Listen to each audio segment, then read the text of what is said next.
Yo, what's up mga kaguwid? Good morning sa inyong lahat. Welcome back na naman sa ating channel for this video mga kaguwid. So yan, niyaya ko siya kagigising natin mga kaguwid. Diyan ako natulog sa sa Parisan ni Diwata. Doon ako nagpaumaga mga kaguwid. So kasi napakaingay ng music kanina, hindi na ako nag-vlog. So yan, dito lang ako sa gilid mga kaguwid. Ayan. So dito muna ako kang LG kasi niyaya ko siyang mga kaguwid magmamahawi ba, mag-amursal. Yan, kaming mga vlogger. Tara, tinago mo na yan, tinago mo na.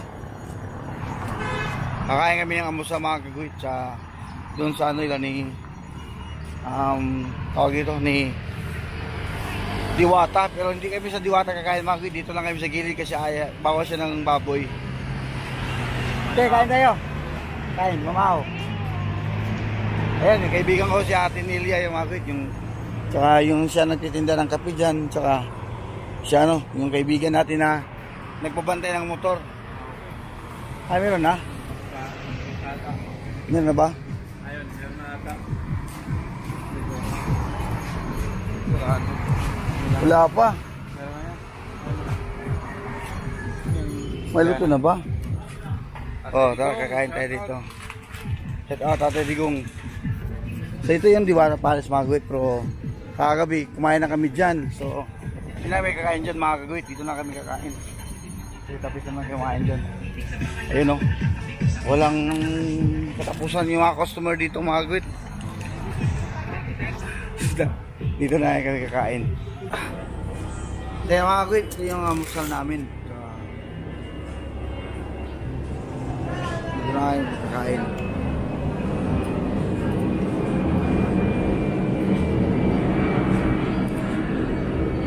Hotdog na hotdog lang. Kasi tapos ako kumain ng Diwata.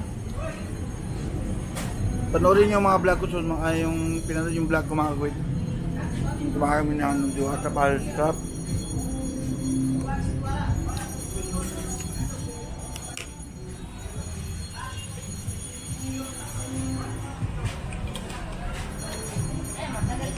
Dagan-dagan mo rin po tao. Walang tapos ng customer dyan. Ah? Hindi na wala ng customer. Si Diwata. Bakit?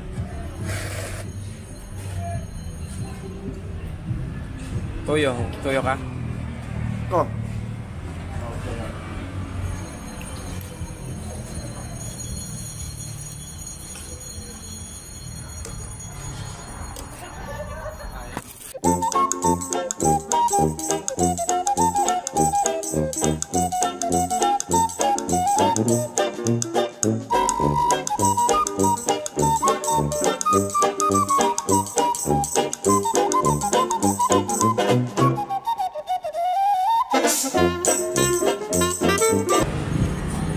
Nag-vlog mo? Nag-vlog ka na eh? Hindi kong Siya rin yung vlog. tinuturuan ako ayaw ko. Ang daming mga vlogger dito. Si nanay pala yung nagsulat ng kwan kay Bana. Nagpaabot ng Mensahe. mensahe. Binasa ni Idol. Diba? Nakita. Kasi ako mahilig hindi ako mahilig Ano yan, Nay? Imo na, parang isipan mo lang na si Alawi. Hindi, matagal ko na yan Idol gusto niya. ko talagang makita. Ang hirap maghagilap yan eh. Nay, baka ma-surprise lang tayo dito. May pulubing pumasok siya. Hinihingi ng pagkain. Di Bana na pala yun. Ang ganyan style niya. Yun yung style na nagkwan. Hindi kahapon ang style ni Alex ga-apply siya, di ba? Oo, nag-apply siya kahapon. Hindi ba siya nagamit Gaganda mo 50 minutes tinuod. Topo. Nangatag sa libre. Si- Taon. Si ano? Si Alex. Si Diwata ang tinatagaan. Oo, si Alex. Pero binigay sa mga tao. Hindi pangatag ang pagkaon. 500 yung mga tao. Bigyan. Tig 500. Hindi, 500 ka tao. Nilibre ng talis. 500 na tao. Libre pagkain. Nakasali ako doon kagapon.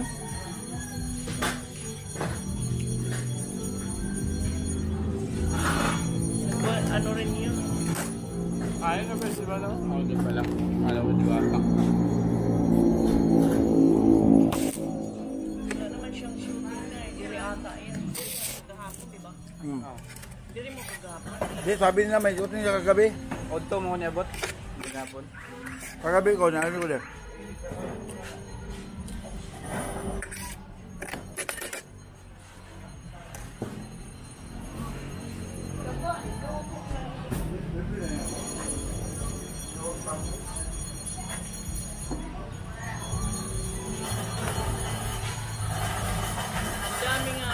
Madami ang mga payong na ano, hindi na ilagay. Bigay ng ano, ng Dorin. Doon. Yung Dorin gatas. Yung yellow na may blue, light blue. Ayan. Dagan na eh. Asa na kaya?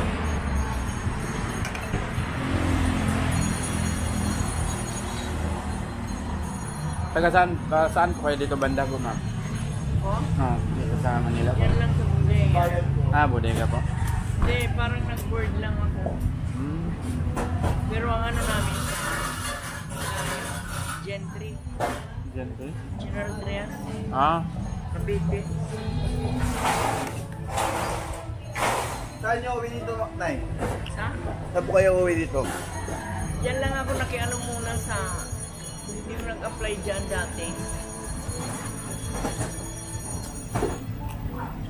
Tapos nagluto ako ng kaldereta kay Diwata.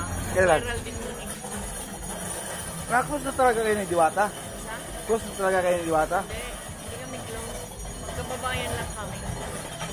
Parang parang napaloob ka sa kanya. Yes, pagbayad ako. Paluto niya ako kaldereta. Ay, mama, ay babos. Bastos ka. Nakunsa. Kaulenta eh. Hapos na itlog, dalawang hapos. Hindi dagang kahapon din rin, ano, mga vlogger. Naganpod. Unya, musamot. Kaya taga-kuhan unya. Taga Batangas maabot. Videohan nila ang bike. Mga to, panangid panahon rin niya. May pasulod. Kaya ang to, June 15 mong good record. June? 15.